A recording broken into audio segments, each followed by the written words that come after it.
dadka macnaha waa qaldamaan bini'aadanka waa qaldamaan laba isla nool la yiri mataqaanaa waa la istaabana mar waa la isku dhacaa gabadha way xanaaqi kartaa aabaha wuu xanaaqi karaa ilmaha naftigooda way xanaaqi karaan laakiin waxaa loo baahan yahay in macnaha samar inuu meesha yimaado la muujiyo haddii hooyadii ay wax tabanaydo ay wax leedahay ma aragtay sheeg anigu waxbaa laga hadlay waxbaa laga sameeyay inay macnaha arrinta inta weyneynin macnaha ay buuburin ayna gaarsiin heer ma aragtay kala tag ama mataqaanaa heer oo qoyska ku burburay ayna gaarsiin aabaha saas oo kale as naftigiisa haddii mataqaanaa wax uu tabanaya naftigiisa in macnaha asnaga naftigiisa wixii oo macnaha arrintii uu dajiyo waayo isku duubnida iyo wada jooga aabaha iyo hooyada waa qoyska dhismihiisa waaye hal qof haddii qoyska uu burburo ka soo qaad ee hal qof ilmihii la haro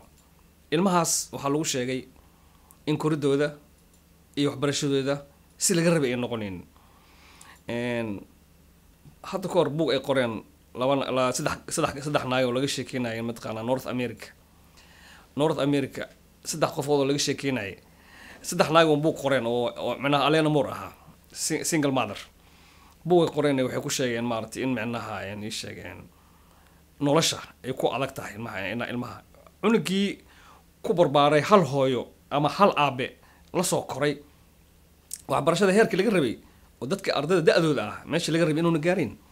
marka kulli waxay qireen saddexdoodaba in macnaha ilmahooda ay haayaan in wax ka maqan yihiin ay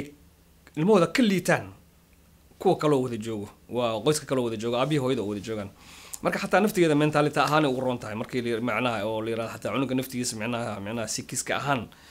oo waxyaalaha mataqaanaa naftigeeda aad iyo aad mataqaanaa u dhiirigelinayo waa korintiisa iyo waxbarashadiisa marka uu la joogo aabihii hooyo iyo marka uu la joogo hal hooyo kaliya ama hal aaba kaliya cunuga xataa naftigiisa moraalkiisa xaalata ugu fiican tahay marka waxaan kula talin lahaa qoyska Soomaaliyeed in markasta isku duubnaanta ee aad iyo aad u qadariyaan sabarka la badiyo aad iyo aad la isku dulqaato la isku samro iyadoo la fiirinayo meesha la joogo iyo wadciga lagu jiro waayo waxaan joognaa wadankeena ahayn oo aad iyo aad noloshiisa u adag tahay maxaan ku raahdaa dhaqankeena aan ahayn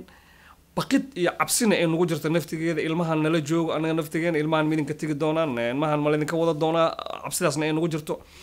marka xataa naftigooda isqa qabsiga aabaha hooyada dhexdooda ilmaha naftigooda xal iyo faa'iido u noqotaa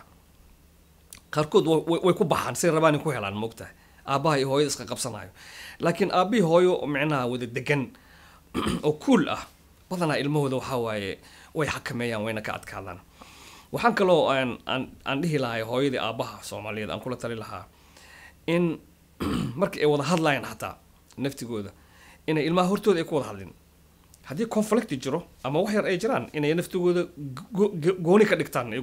gooni u wada hadlaan haddii buuqayaan xataa ilmaha hortooda aynu ku buuqin oo aabaha naftiisa ilmaha hooyada kula qaylin hooyada hortooda ayadana kula qaylin ninka mataqaanaa ilmaha hortooda iyada naftigooda xataa ilmaha naftigooda dhaqankooda waa ugu habaabe waayo dadka hadda markaa fiirada Norwegiga ilmaha waa ka ilaaliyaan in macnaha wax sikiski ahaan problem u keenayo cunug in laga naxsho kala camal iyo macnaha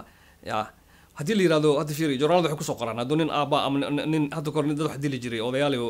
niman oo naagahooda dili jireen joornaalka waxay ku soo qoraan wuu dilay wuxuu ku dilay ilmihii hortooda u arkaayo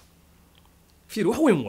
waayo ilmaha aathari ku reebay raadi ku reebay macnaha hooyadan lagu dilay horteeda cunugaas weligiis ka bixi meedo marka waxaan dhihi lahaa haddii wada hadlayaan aabaha iyo hooyada naftigeeda inta gees isla tagaan wixii yaroo khilaafaadka ayagoon kor u qaylino ilmaha maqashin ilmaha albaabkan inta xirtaan hoos ku sheekaystaan inay ku wada hadlaan saasay aad iyo aad u fiicnaa lahayd midda kale xataa naftigeeda ilmaha markay la hadlayaan yaynan ku canaananin ay kula hadlin ilmaha kale hortooda waayo ilmaha waxaan aragnay hadda annaga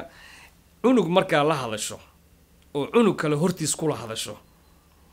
wixii ka canaanatay hadhow markay kala tagaan ay joogaan wixii soo celceliyaan asay mataqaanaa cunugii arrinta kala hadlayday cunuga ku canaanayaan marka asay balaagay ku weynayaan mogtaa balaageenayaan tii ku dhibayaan mogtaa marka ceebaalka qofka cunugaas iyoon ogaanin walaalkiis midka ah ama walaashiis iyoon ogaanin waayo bari hadhow asay ku dubay ku dhibaydaa ku caynaydaa ku duraydaa taa naftigeeda point kale waayo point saddexaad aan rabo inaan ka hadlo waxay tahay waxbarashada xaggeeda وهداينا عن شيء وحواي آد يا ذو حبرشة مهم متاح